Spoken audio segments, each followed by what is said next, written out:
The ship goes down with captain. सुकरात प्राचीन Greece के माने हुए दार्शनिक थे, जिनकी समाज, नीति और राजनीति पर शिक्षाओं को उनके शिष्य प्लेटो ने रिपब्लिक नाम की किताब में संकलित किया। सुकरात शिष्यों से पूछते हैं कि आप एक शिप में हैं, एक नेविगेटर है जो दिन रात आंखें आसमान में गड़ाए रखता है, कुछ चप्पू चलाने वाले भी हैं, वो धूप, बारिश, ठंड में दिन रात मेहनत करते हैं।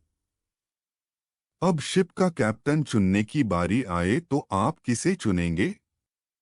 ज्यादा संख्या की वजह से चप्पू चलाने वाला या नेविगेटर?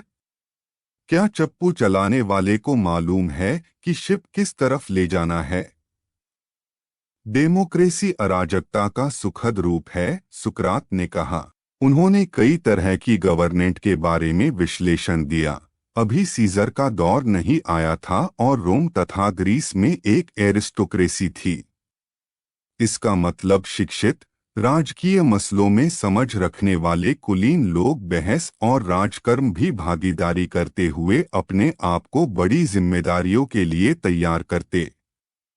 आपस में वोटिंग से लीडर चुनते, जो निर्धारित समय तक काम करता, पर सबके सलाह मशवरे से। यह गवर्नेंस के एक्सपर्ट्स द्वारा गवर्न करने की व्यवस्था थी। पर सुकरात का मानना था कि एरिस्टोक्रेट्स अपनी पोजीशंस के कारण धनी होते जाएंगे, फिर अधिक धन के लिए भ्रष्ट होते जाएंगे, सत्ता का खुलापन खत्म होकर कुछ लोगों के हाथ सीमित हो जाएगी, इस तरह ओलिगोर्की बन जाएगी। ओलिगोर्की में समाज में विषमता बढ़ेगी, असंतोष बढ़ेगा और इससे डेमोक्रेसी जन्म लेगी। डेमोक्रेसी में हर व्यक्ति को वोट का अधिकार मिलेगा। जो अशिक्षित है, अर्धशिक्षित है, जो भ्रमित है, जो गुस्से में है, जो डरा हुआ है, जिसे लालच दिया गया है, हर व्यक्ति को वोट का अधिकार, यह अराजकता को आमंत्रण है। सुकरात फिर एक उदाहरण देते हैं। एक व्यापारी और एक डॉक्टर दोनों ही प्रत्याशी हैं। व्यापारी कहेगा, देखो वो डॉक्टर तुम्हें परहेज को कहता है, दर्द देता है, तुम्हें कसरत को कहता है।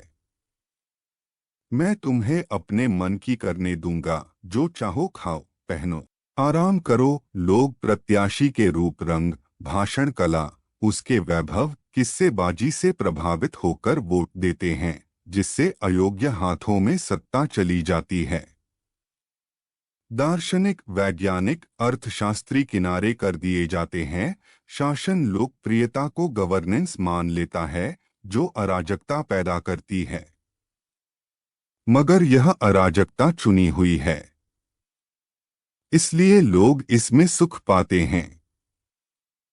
सुकरात के अनुसार अंततः डेमोक्रेसी एक टोटलेरियन तानाशाही में बदल जाती है।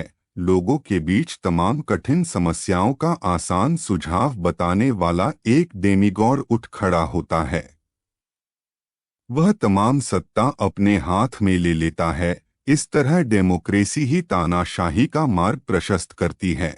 भारत की डेमोक्रेसी किस अवस्था में है, यह आपकी समझ पर छोड़ता हूँ। एक चीज तो तय है, हमने नेविगेटर की जगह एक चप्पू चलाने वाले को कैप्टन चुना है।